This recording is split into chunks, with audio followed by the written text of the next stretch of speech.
Mainit to, grabe, breaking news, bilyon-bilyon ninakaw na fans sa Maharlika Mastermind. Mastermind? Ba't Mastermind? Ano ba yung Mastermind? Ganon. Tukoy na. Ayan, syempre, itong balita ating matutunghayan ngayon ay nagbula kay Boses ng Bayan PH. At ito po ang inyong lingkod na si BT na magbibigay ng reaksyon at komento dito sa video na ating matutunghayan ngayon. At huwag na natin pagtagalin at sabay-sabay na nating panoorin ang laman ng video na hatid sa atin ni Boses ng Bayan PH at bibigyan natin ng reaksyon ang balitang ito. Pasok! Bigyan natin ng reaction opinion itong post ng Pinoy Showbiz. Title. Ayun, syempre bago natin simulan ng video ito, nais ko nga pala magbigay ng credits dito sa boses at video na matutunghayan natin ngayon at bibigyan ng reaksyon. Walang iba kundi si General Macanas. Syempre huwag niyong kalimutang suportahan ang channel ni General Macanas. Mga katunay, pakibisita po yan. At huwag niyong kalimutang mag-subscribe at mag-follow para maging updated po kayo sa mga vlogs, reactions, at sa mga balita na hinahatid sa atin ni General Macanas. Syempre, ayan po yung The General's Viewpoint. Ipagpatuloy natin. Power play in Congress. Insider says Sandro Marcos lining up 200 lawmakers to impeach VP Sara Duterte. Aba, mismo siya na ha. Mismo siya na yung kumikilos ha, Sandri. Vice President Sara Duterte could be facing another looming impeachment battle as nearly 200 lawmakers are reportedly being lined up to support a fresh complaint against her, according to insiders familiar with the discussions in the House of Representatives. Sources inside Congress claim the push is being actively coordinated by House Majority Leader Sandro Marcos, who is allegedly working behind the scenes to secure cross-party backing and ensure that impeachment efforts gains the numbers needed to move forward. An insider revealed that Marcos had been reaching out to party leaders and negotiating support in order to consolidate votes. Ito ang sabi ng source o insider. Sandro has been talking to party leaders, negotiating support and making sure the numbers are there. One of the most Talagang ano, no? Talagang tinututukan niya talaga, no? Talagang galit siya, galit, gustong manakit. crucial blocks reportedly being courted is the National Unity Party, the second highest political party in the House with around 40 members. Just last month, NUP officials publicly signaled hesitation, saying they would most likely not support impeachment unless new evidence surfaced. However, insiders now claim the party stance may have softened following internal negotiations. According to another insider, some lawmakers were allegedly assured that projects affected by recent budget cuts, including financial assistance and infrastructure programs, would still move forward, easing concerns among party members. Sabi ng insider, the message was clear. If the projects move forward, the votes follow. Ito na. May padulas na. The alleged political maneuvering comes after the House Committee on Justice ruled last week that the impeachment complaints against Duterte were sufficient in form and substance, allowing the process to proceed.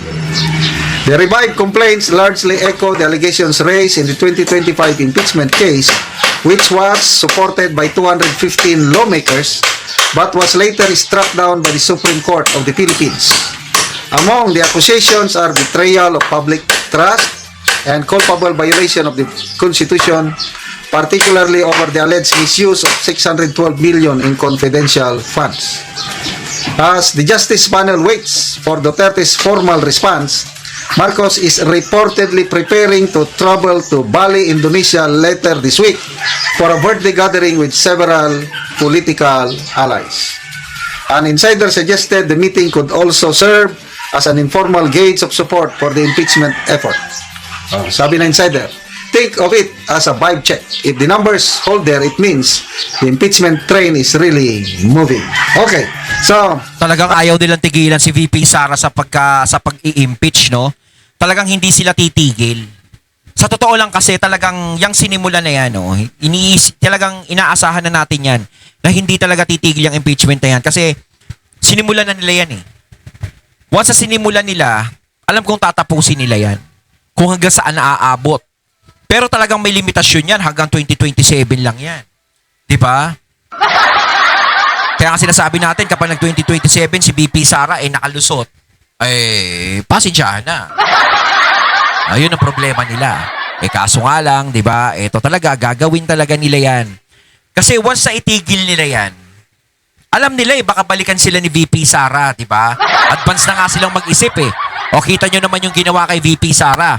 Di ba dati nagiging number 1 siya sa mga survey? Yung wala pa, hindi pa nagkakaroon ng away ang administrasyon at ang mga Duterte.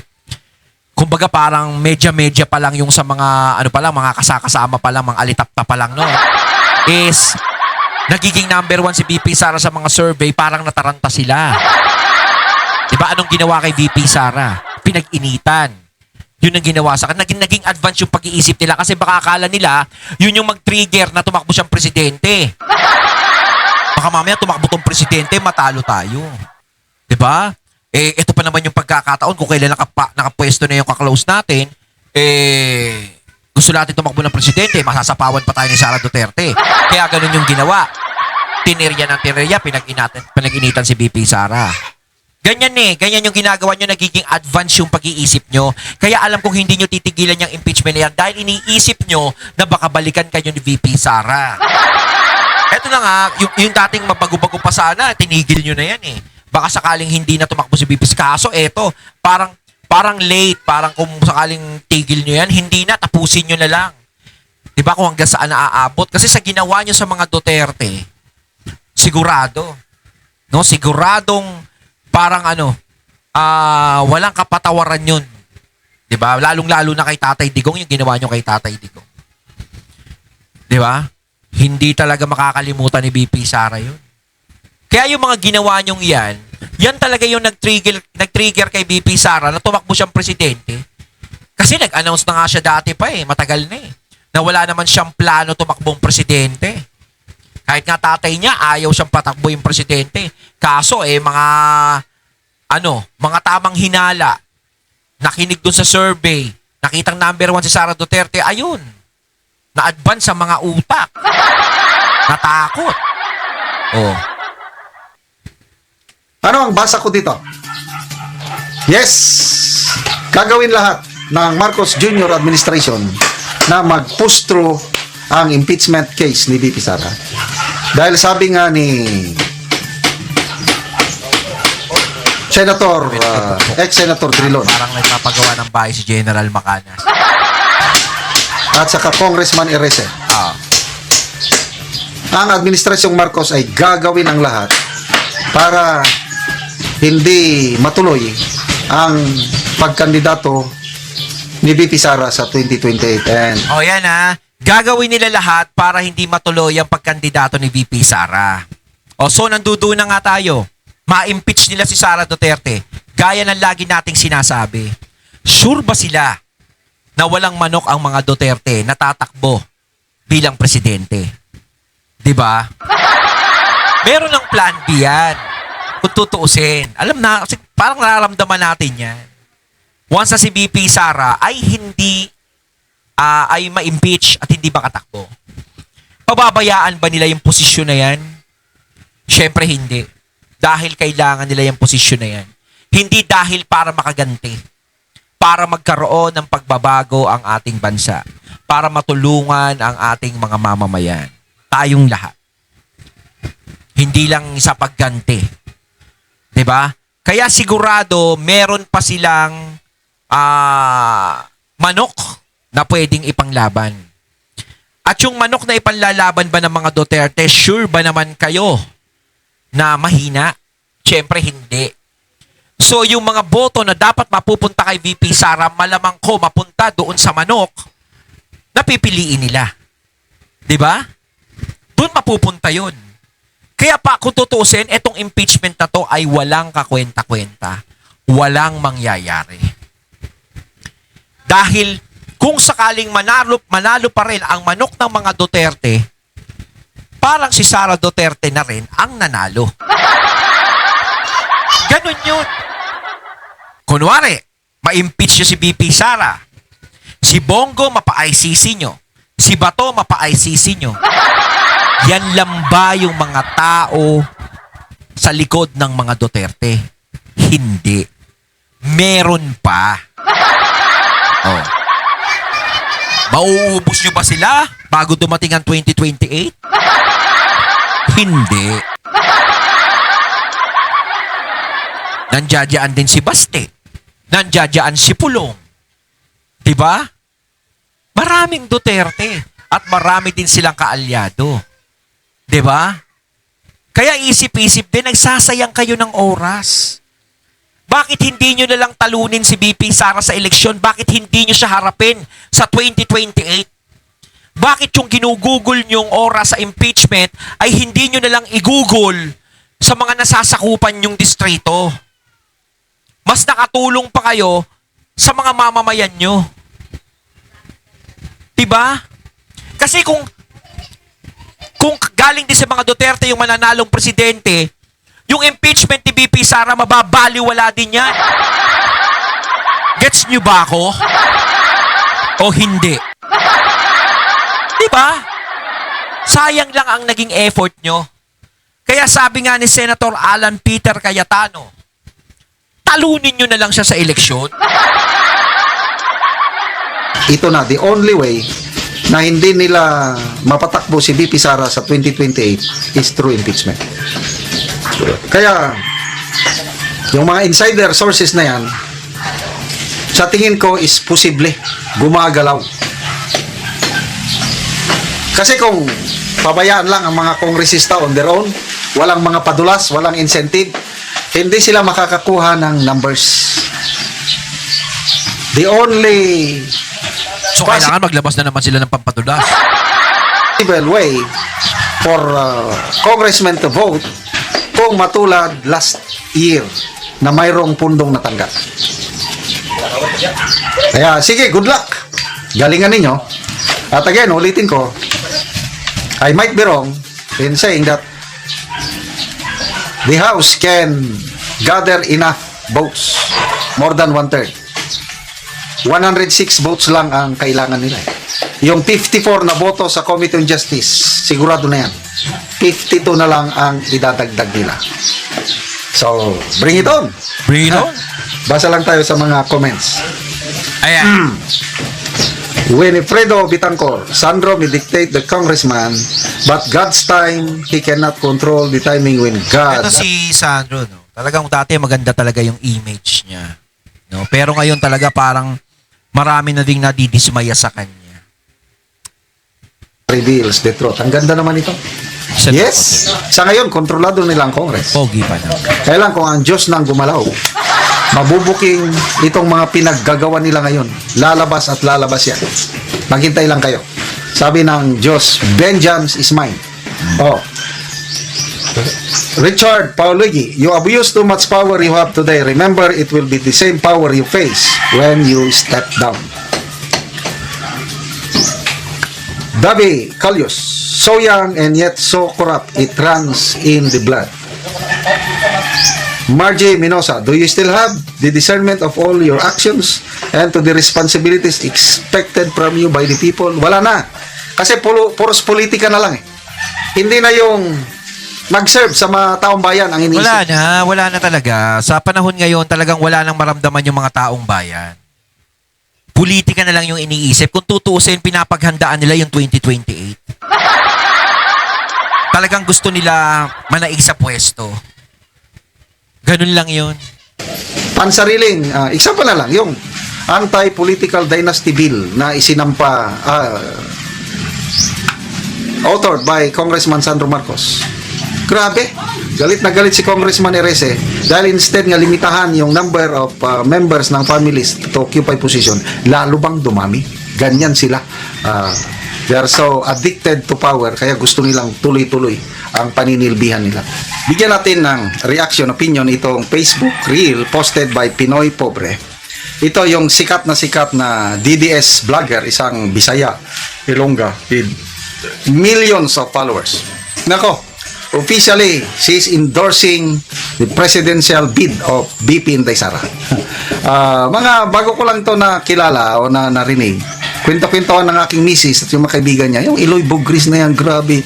Kwentuhan nila na ba yung Iloy Bugris na yan? Bugris. Hanggang dumaan sa wall ko, nagsasalita siya, ay nako, grabe yung ano. Ito sana magandang pantapat kay Auntie Claire Castro. Walang binatbat si Auntie Claire pag ito ang katapat niya. But anyway, ang ganda. Wala siyang takot na bumatikos sa mga ano, kasi pati si BBM binabanatan niya. Ngayon ito, todo suporta siya kay BP Sara. Pakinggan natin siya. The reason why I am endorsing Sarah because I see myself in her, not in a complete way, because I know she is someone with a spick and span record. She's not an ex-con like me. She didn't come from a broken family. She did not marry several times. She is not an OFW. Her story is different from me. But the courage, the resilience, the beauty, despite the pressures and the attack of the government people who refuses to have a president or a leader like her, the grace that she possessed until now, Ayun. even after the fourth attempt of impeachment of the court and the Congress, she still has this aura, an aura that you could not even decipher where is it coming from. Aura? A Galing. woman who does not bow down or kneel to anybody, even if they are the most Para siyang tumutula, no? Sa isang ano. richest people in the Philippines. This is the president that Ayun. we need. Yun? The president that we never Tama. had was Miriam Defensor Santiago, but Sara Duterte right now is the new era. She is the woman that we need in our country. Tama. In order for us Tama naman yung sinasabi niya, kailangan natin ng isang matibay na presidente gaya ni BP Sara. Yun naman talaga para maging maayos yung bansa natin, nagawa nga ni PRRD yun. Kaso nga lang, hindi niya talaga nagawa ng hindi niya naipakita masyado na kasi nga, nasa lubong agad ni PRRD yung pandemic Pero, malaki din ang naging gawa ni PRRD nung pandemic. Malaki na itulong niya. Pero kung hindi nagkaroon ng pandemic, talagang siguro ang bansa natin maayos talaga. So ngayon, kung mananalo si BP Sara, doon na natin makikita talaga yung resulta, yung galawang Duterte. 'Di ba? Yun ang inaantay natin doon.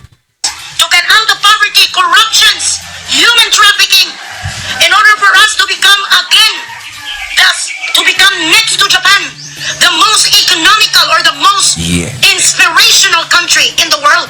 It's been a long time already that we've been sitting and holding the title of being one of the most poorest country in the world. She is not afraid of anybody. She holds her 10 commandments, her principles. She holds her character. Lalim yun. She holds this strength that nobody could ever attack her. Imagine everyone around her is against her.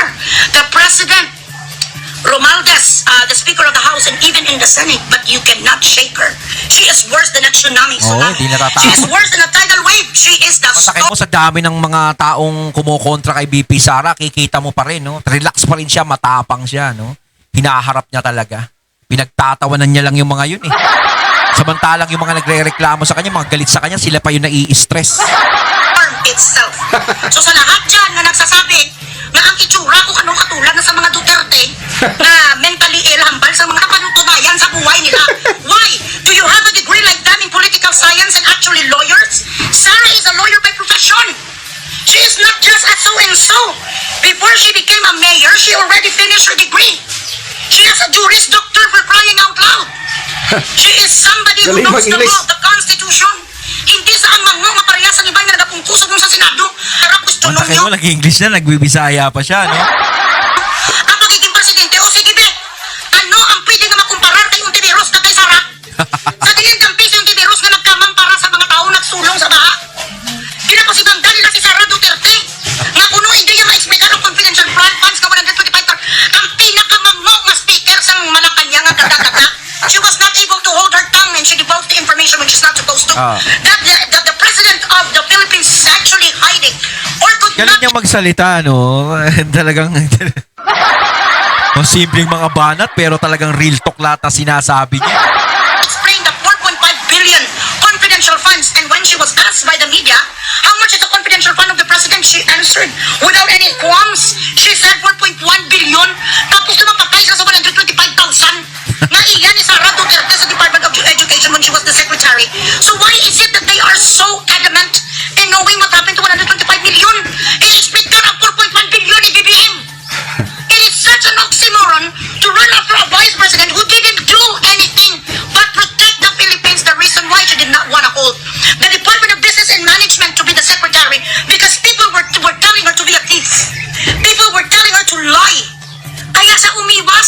So if you question my prerogative and my view, my political views, there is no way in hell that we are going to end up in an agreement. My political views and my religion is something that I am not going to give up or compromise with anybody because I do not question your political views as well. Para si Miriam Defensor yung nagsasalita. Ganyan magsalita si Miriam, di ba? Ganyan magiging English. Kasi ganyan katapang yung mukha talaga. No?